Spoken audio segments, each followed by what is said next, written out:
Walaupun dia tak solat, tapi dia baik. Siapa tak solat, tidak boleh dikatakan baik. Mana orang yang tak solat, memang orang jahat. Iblis tidak mahu tunduk kepada Adam, bukan kepada Allah. Orang tak solat, tak mahu tunduk kepada Allah.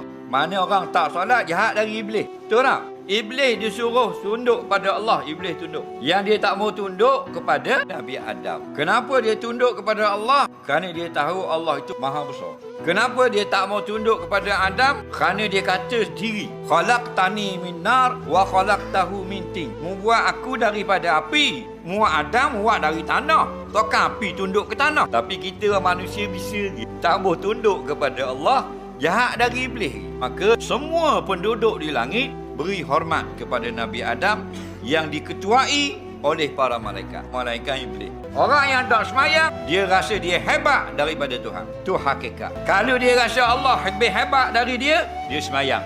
Tak khasyuk pun dia semayang kau. Tak awal pun tengah waktu pun dia semayang juga. Kerana apa? Kerana perintah Allah.